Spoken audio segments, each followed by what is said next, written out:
Ons gaan nou aan vandag met ons reeks oor die geloof. En ek het 2 onderwerpe waar ek vandag ook gesels. Die eerste een is die erosie van absolute waarheid deur skeptisisme. Dit is 'n verskriklike groot woord. Maar dit kom daarop neer dat dit is die verlies van die absolute waarheid deur ons mense wat altyd skepties is en altyd bevraagteken. En dis iets wat ons almal mee sukkel. Ek is ook so 'n mens, ek bevraagteken. Baie mense, ons kan krities dink, critical thinking, maar dit moet wees op 'n gesonde manier. En dis waarmee ons vandag 'n bietjie wil gesels. Verlede week het ons gekyk na, kom ons hou goeie moed. Ek kan die wêreld oorwin, wat Jesus gesê het. Hy het gesê dat ons gaan swaar kry. Ons gaan uitdagings hê, maak nie saak wat nie. Maar ons moet standvastig bly in ons geloof, omdat ons moet weet, en onthou, hy het klaar die oorwinning bereik. Al voel dit vir ons is besig om regtig baie swaar te kry, baie swaar te trek en die lewe druk swaar op ons. Ons weet nie waar die uitkoms gaan wees nie. Moet ons weet, God is in beheer. En ons het ook geleer en gekyk na dat 'n diepe fundament met God is die rede waar alles van ons geloof gebou word. Dis waarop ons geloof gebou word. Dis 'n diep fundament, 'n verhouding wat ons met God het. Maar as ek sê, vandag gaan ons na 2 goed kyk. Goedjies wat ons laat twyfel. Goed wat die wêreld baie subtiel ingebring het om ons te laat wonder in God se bestaan, God se woord, en dat ons dit twyfel. En dit raak al hoe erger en erger. Ons leef in 'n tyd waar die wêreld vir ons sê, jy het jou waarheid, ek het my waarheid. Jou waarheid is nie my waarheid. Of my waarheid is nie jou waarheid. Dis hoekom ek sê, dit is 'n teenkanting van die absolute waarheid. Die absolute waarheid is dat God bestaan.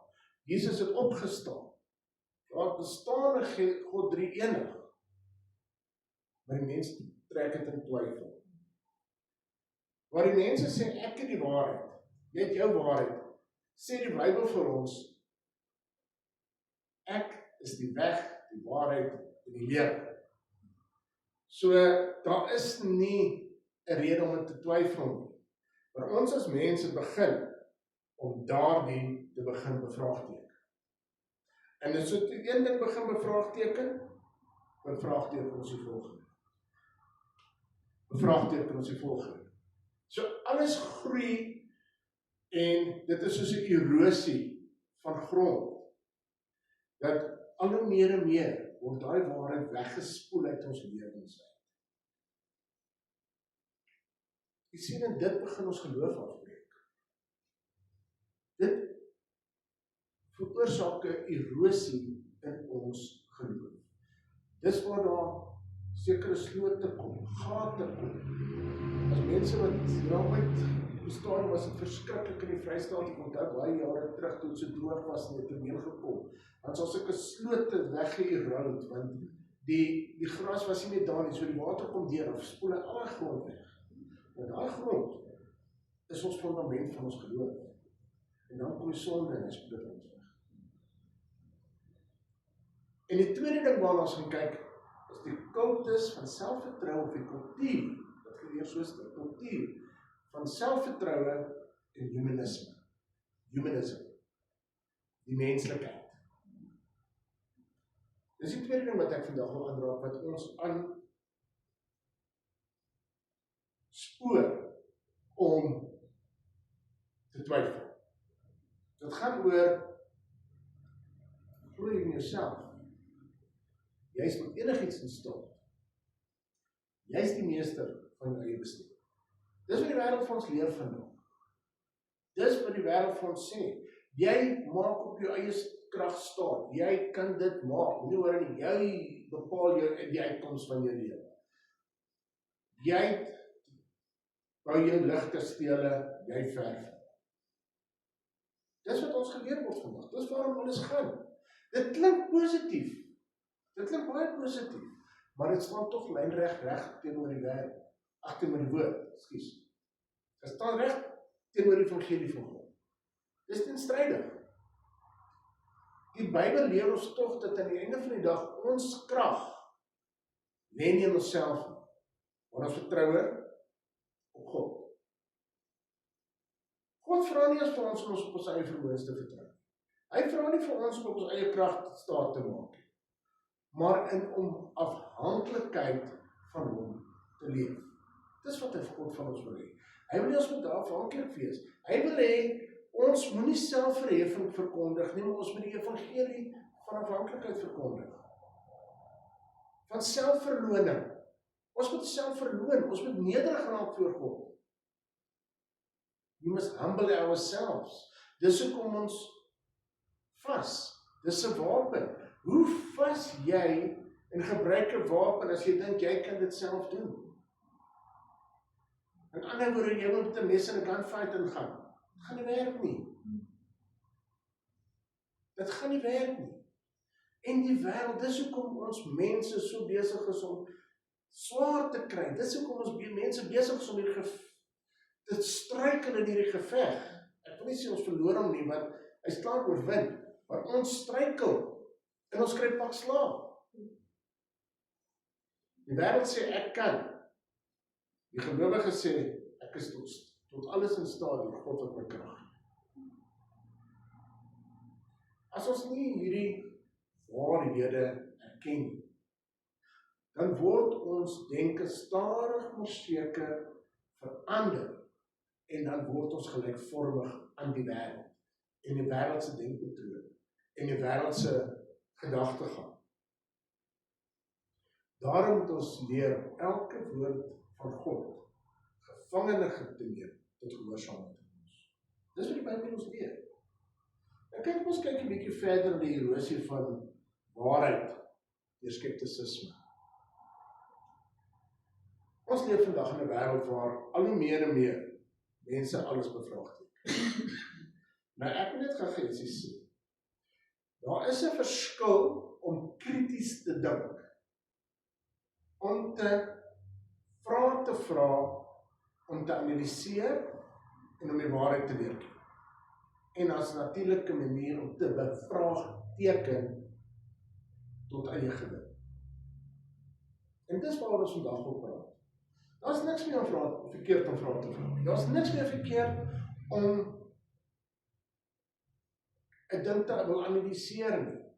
Solank dit is om meer en meer van God te leer ken, meer van sy waarheid. Maar as dit is om 'n manier te kry om jouself uit die geloof uit te kry en meer en meer die wêreldse maniere te gaan dit 'n probleem wees. God is nie bang vir vrae nie. God is nie bang as ons vra. Hy is bereid om ons te antwoord. Hy wil ons leer. Dis hoe dit is. As ons na die waarheid soek om ons geloof te versterk, sal God vir ons daardie antwoorde gee. Ons moenie dit doen om te kritiseer nie. Ons moenie dit doen om te bevraagteken wees God nie. As ons begin bevraagteken van wie is God en wat is my opinie, ons kom tot die gevolg terug en sê, Here, maar hier is ek verkeerd. Leer my meer van U. Dan is dit 'n goeie plek. Solank ons dit wil leer, meer van God. En dat ons begin in twyfel trek, dit wat ek doen, en besef ek is verkeerd, dan begin ons nou op 'n plek kom waar ons sê, luister, ons is nou besig om die regte pad die vrae te vra. Mense, en ons kom dit al hoe meer en meer agter, ons kom dit tot agter van gelowiges, waar gelowiges sê, dis so ek het glo, en die Here verstaan dit. Die baie gelowiges in vandag se tyd glo, soek nie eers meer regtig die waarheid. Want baie mense sê, die Here sê, ek kan net 'n voorbeeld dink nie, maar sê dit in die woord. Ja, ek kan nie nou iets dink nie, maar dit gebeur, dat aan die einde van die dag, hulle aanvaar dit as 'n waarheid. En dan is dit nie die waarheid nie, want hulle het nie diep genoeg gaan soek nie. Hulle is nie genoeg by God om te hoor wat is sy stem nie. En ek praat as 'n gelowige, praat ek vir my ingesluit. Ek praat vir ons almal hier. Ek wil nie iemand besonders uitsonder nie. Maar wat is die verskillende waarhede wat mense meeleef? Jy weet, daar's in die filosofie, is daar 3 wette, waarvolgens mense na filosofie kyk. Een is die wet van die teenstrydigheid. En dit is, 2 mense kan nie op verskillende rigtings ry, en sê hulle is op dieselfde pad. It's the law of non-conformity. Met ander woorde, ek kan nie suid ry, jy ry noord en sê ons is op dieselfde pad. Dis nie moontlik. So, filosofies, logies, en logika is jy verkeerd as jy dit sê. Maar, as jy kan sê, ek en jy loop dieselfde pad, dan is jy nie teenstrydig met mekaar.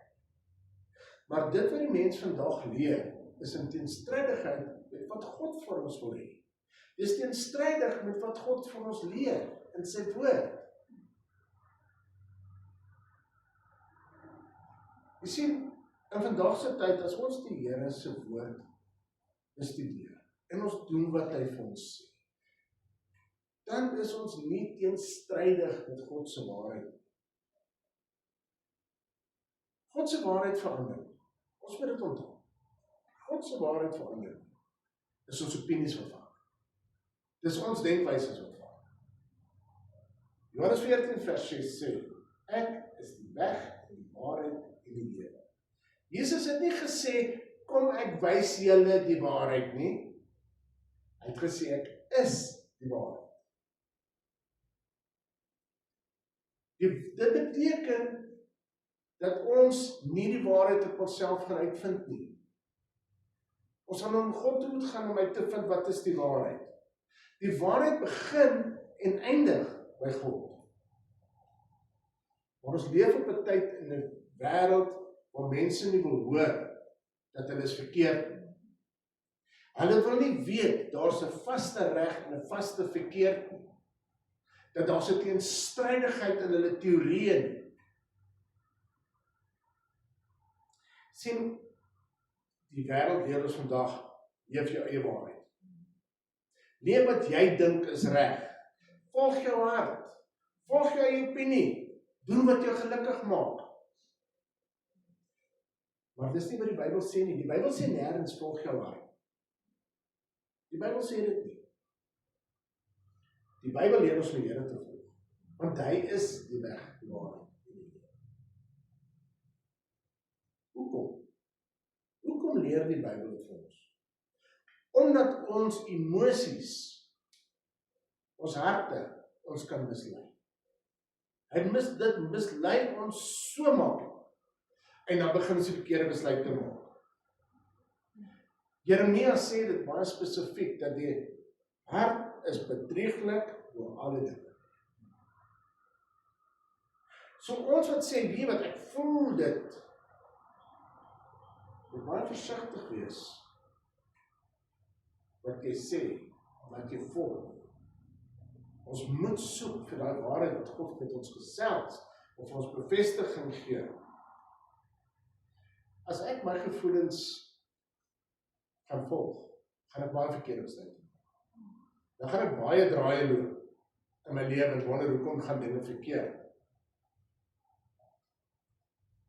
Dis wat ons God se woord nodig het. Ons moet onthou, dat die wêreld vandag, deur middel van filosofie, deur media, deur die wetenskap, deur argeologie, die Bybel verkeerd wil bewys. Hulle is daarop uit om die Bybel te verkeerd te bewys. En jy gaan elke influencer op YouTube kry en sy eie opinie kan volg. Jy gaan met mense praat en dan gaan hulle met allerlei goed kom. Mense maak vals nuus op dat Goliat se kop was net so groot gewees en dan wys hulle vir jou hierdie foto's van waar die ou gekry het, jy ou sit amper in Goliat se hand.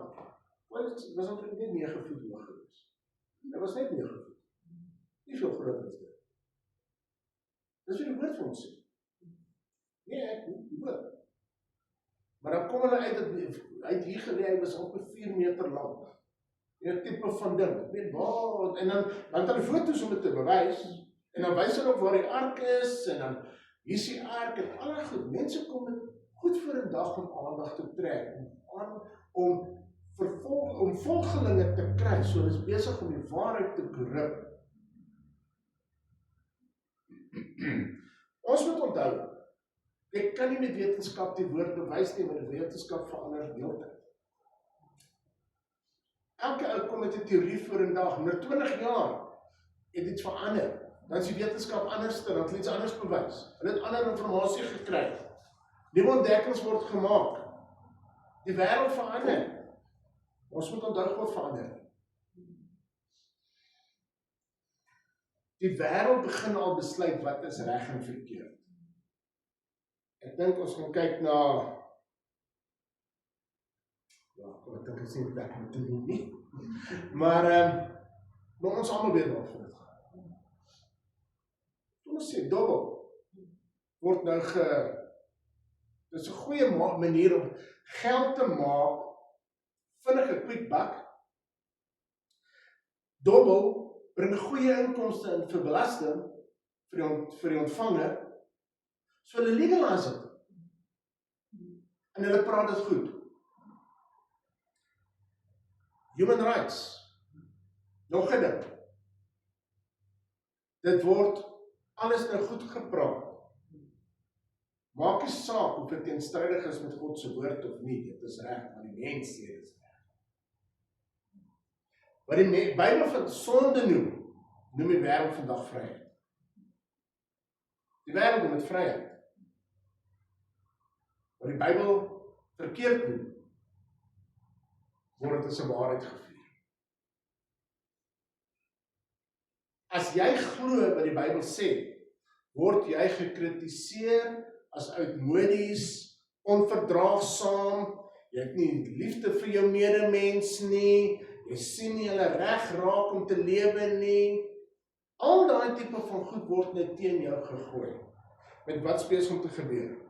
Dit gesit ons as gelowiges, as 'n Christen, onder gelowige baie druk. As jy by die werk seker goed nie wil doen nie, jy weet waar as jy deur, kan maar gaan. So jy moet werk en vir jou gesin sorg. So wat doen dit? Wat beheer oor jou lewe? Ons wil God dien, maar ongelukkig is daar ander ding, ons wil deur die mense probeer die mense aanvaar. Ons is nie bereid om op pad alleen te loop sonder mense nie. Sien, dis waar die gevaarlike proses begin. Nou begin die gevaarlike proses waarvan die Bybel ons leer. En ek gaan nou die 2020 vertaling hierdie vers uit aanraak, want hy sê dit vir my baie mooi. Weet julle nie dat vriendskap in die wêreld vyandskap teen God is? Wie dis 'n vriend van die wêreld wil wees, maak homself 'n vyand van God. Dis presies wat Satan gedoen het in die tuin van Eden. Hy het van die mensdom, van Adam en Eva, 'n vyand gemaak van God. En dit het nie deur 'n groot ding gekom, deur 'n verskriklike groot leer nie. Dis net in die waarheid dat bietjie te verdraai. Net 'n klein bietjie. Hy het net 'n vraag gevra om twyfel te saai. Het God werklik dit gesê? Regtig? Ja. Hy het twyfel gebring. En daai twyfel het tot ongehoorsaamheid gelei. En dit is vandag nog steeds die vyand se strategie. Hy sê nie vir jou direk dat God nie bestaan nie, God is verkeerd nie. Hy wil net hê ons moet begin twyfel oor God se woord. Hy Hy besaai net aan twyfel, want is dit wat ons in die woord leer, die waarheid. En as jy twyfel, gaan soek jy antwoord. Gaan soek dit in die woord, nie op YouTube. Nie op YouTube nie.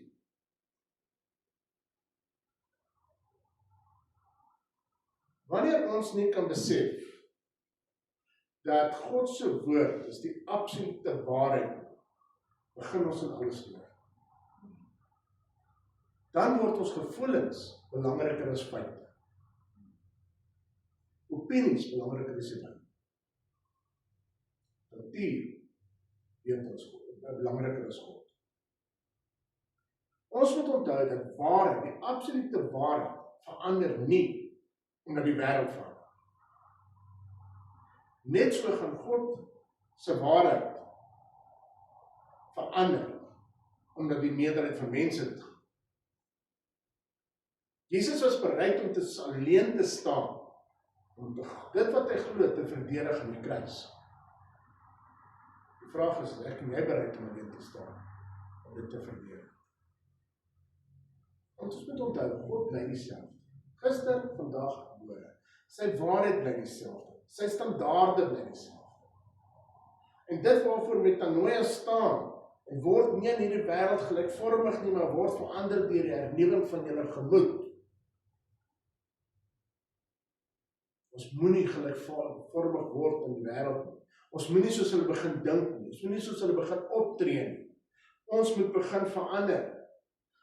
Dis ons journey. Dis ons disipelskap journey. Maar moenie laat die wêreld vir ons sê, dat is die waarheid. As ons dit gaan doen, dan gaan ons ongelukkig met nuwe idees en nuwe modes invul. En dan is ons nie reg die vriende van God nie, want ons vyande. Ons kan die Here gelukkig dien, want ons weet wat sy wil. Die volgende ding wat ek wil van praat, is die kultus van die kultuur van selfvertroue en die humanisme. Ek noem dit die unholy trinity. Die me, myself en I. Want ons is ook toch gedrieënig. Ons is siel, liggaam en gees.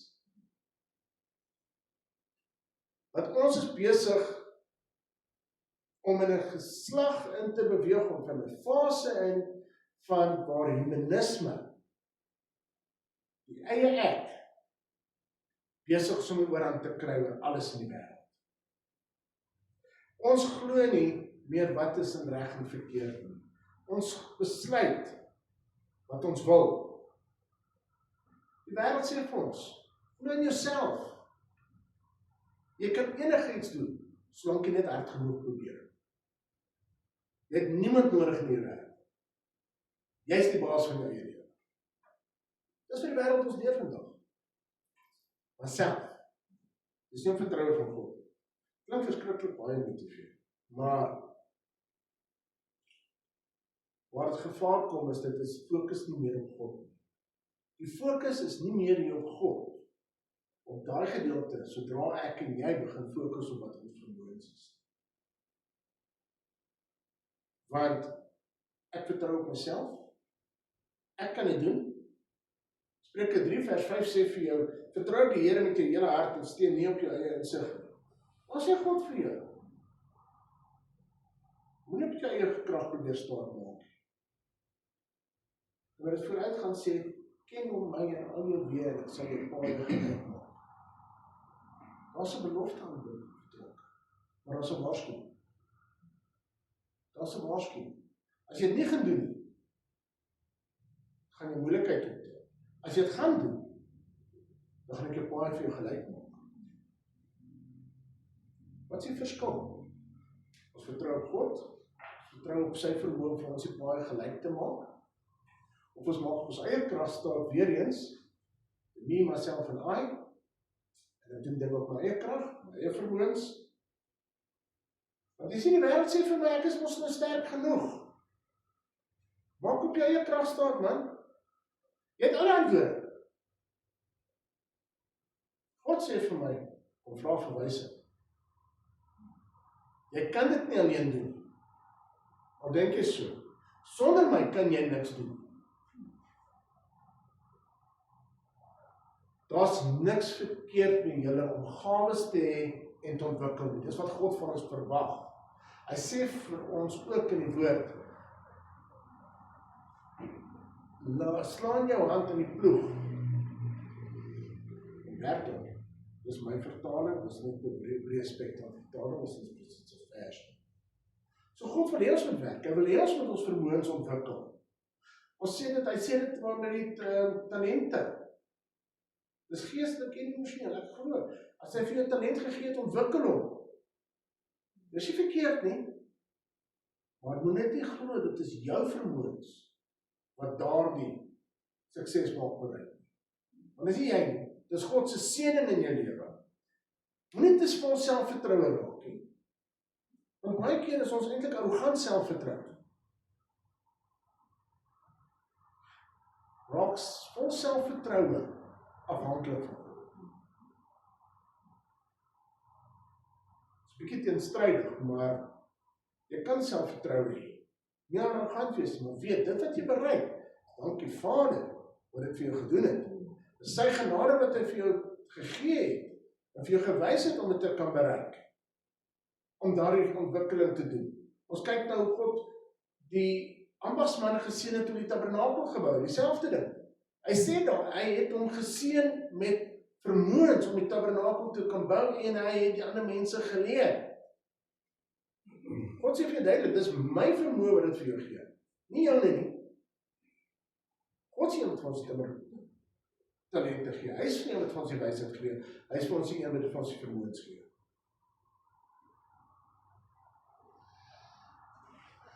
Ons moet onthou, ons het God altyd nodig. Nie soms, nie hier en daar. Maar ons, ek sê baie keer, ons sal God uit soos die fetiese advertensie van baie jare terug. Die skoondogter het die skoonma nodig om die fetiese advertensie pasta te kook, haal sy uit die kas uit, sy kook die maaltyd, sy sit dan terug in die kas. Dis wat ons van God verwag. Ons gee nie vir God die hele tyd die eer nie. Ons erken nie hoe afhanklik ons van hom is. Ons sê, Jesus, ek het hard gewerk om te kry wat ek wil hê. Ons het opgeoffer. Ek het myself opgebou. Ek het dit alleen reg gekry. En ons besef dit nie altyd bedoelende om God te onteer nie. Party mense erken glad nie God in die storie nie. En dan is daar mense wat sê, nee wat, ek het dit gedoen. En die sê vir, nee, dit is God se genade gewees. Nooit die oogheid verloor om God die eer te gee. Ons moet onthou, ons gesondheid, ons geleenthede wat ons het, ons huwelik, ons asem, gawes van God, seëninge van God, alles kom van hom. Maar wat baie interessant is natuurlik vir ons as mense is, dat ons doen alles baie goed op ons eie. Dan is dit ek. Maar wag tot daai dinge verkeerd gaan. Kyk, dan is God die boos, dan is hy die boogieman. Dan is God die een wat gaan sê, ja, nee, maar waar is God? Hoekom is hy nie hier nie? Ja, hoekom gebeur dit nou met my? Dis altyd ek. Hoekom? Want jy sê, ek vertrou nie op God nie. Want ek het nog altyd myself alles reg gekry. Nou meer beskielik wil God, ek wil God uit die kas uit aan of hom te sê, luister, maar jy het vir my nie goed gesê. Mense word teleurgesteld, word kwaad. Maar hoekom het God my nou nie geseën? Ek is toch 'n Christen. Jy sien, baie keer gebeur dit, want dit is die tyd wanneer ons mense vir God moet loof en eer. As ons verlies het, wanneer dit swaar gaan, dis wanneer ons na hom toe op weer moet gaan en sê, Here, U, is God. Dit sal ek doen, as ek 'n regte verhouding met God het. Dis wat ek sal doen, as ek regtig op God vertrou, en nie op myself. Want teen wil God vir ons nog 'n stapie hoër vat in ons verhouding met hom. Nog 'n stapie dieper. Nog 'n stapie nader in hom. Hy wil ons leer, hy toets ons geloof, hy groei ons geloof. Maar ek en jy wil kla. Ons sien nie God se groter plan, ons het verlede week oor gepraat. Ons sien nie God se groter plan nie. Maar die dag wanneer ek begin erken, ek kan dit nie alleen doen nie. Ek is afhanklik van God. Ek het God nodig, ek het sy wysheid nodig. Dis wanneer jy self besig is om jouself af te stel. God sê, hy gee genade aan die nederig. Trots sê, ek kan. Geloof sê, God kan. Geloof, ek sê, ek is in beheer van my lewe. Geloof sê, Here, dat U wil geskied. Jy sien, dis hoekom ons altyd sukkel om te glo. Want die geloof vra dat ons onsself moet nederig maak. Ons hoef nie hierdie massiewe groot mense te wees in die wêreld. Dis nie wat God van ons vra nie. Hy wil hê ons moet afhanklik wees. Ons hoef nie alles self uit te werk. Ons moet op God vertrou. Ons moet op God ons lewe in sy hande plaas. En vertrou dat dit wat hy daarmee maak, die beste gaan wees van wat dit kan wees.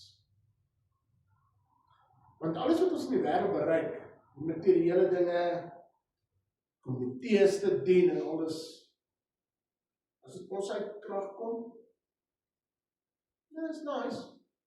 Dit is lekker, ons voel goed omtrent onsself. Ons het iets bereik, ons almal sê dit, ek wil iets bereik in die lewe, ek wil 'n nalatenskap los. Ek wil iets verander in die lewe. Dis nie verkeerd nie. Maar vir wie doen jy dit? Doen ek dit vir myself? Of doen ek dit ter eer van God? Kan nou iemand sê, dis hierdie ou was die voorsitter van hierdie komitee vir jare gewees en weet wat, hy het hom te Gods wysheid gelei. Gaan God se naam in hierdie eerbetoning van jou genoem word? Mense kan sien, jy het dit gedoen deur God se krag. Of gaan jy doen en sê, weet wat, hy het dit gedoen deur sy eie krag. Galasiërs 2 vers 20 sê, al en wat ek nou in die vlees lewe, leef ek deur die geloof in die Seun van God, het Paulus gesê. Jy sien, want wanneer ek op God vertrou, kan ek in vrede leef. Dan kan ek vryheid hê. Ek gaan nie sit en bekommer die hele tyd oor wat van môre nie. Ek moet môre beplan nie. Ek moet te beheer wees van môre nie. Jy sien, want dan wil jy op jou eie krag staan.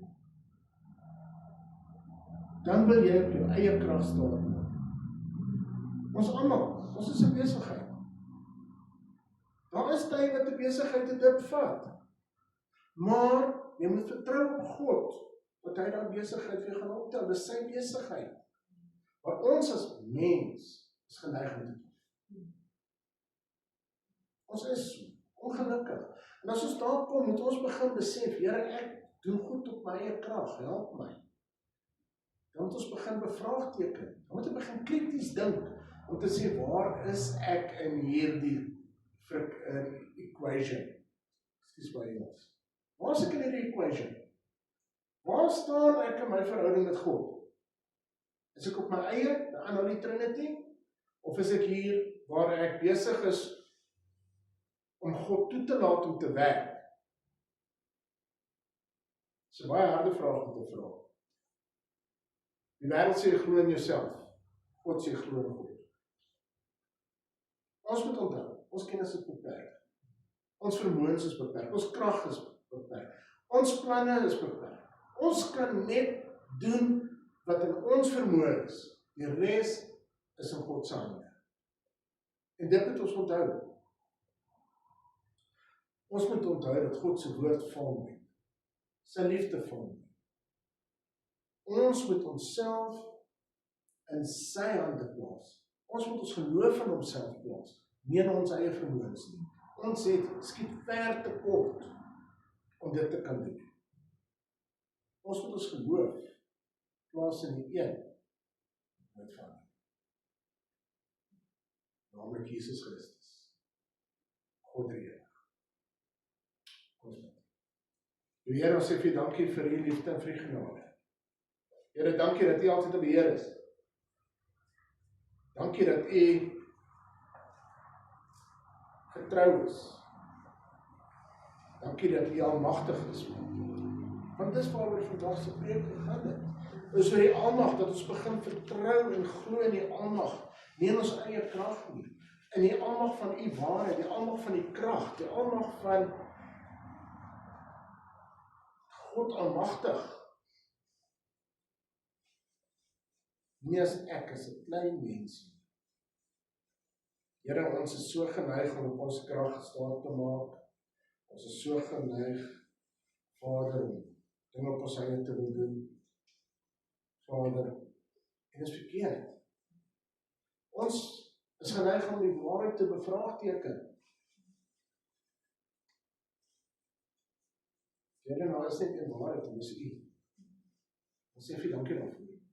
Ek bid, Vader, dat Heilige Gees en naprediker van hierdie preek sal wees, waar mense dit kyk, Vader, dat hulle dit sal aanraak, en hulle kan hulle diepte wese, van ding vir ons aan. Here, ek bid dit in Jesus naam. Amen. Ek sien in die naam van die Vader, Seun en Heilige Gees.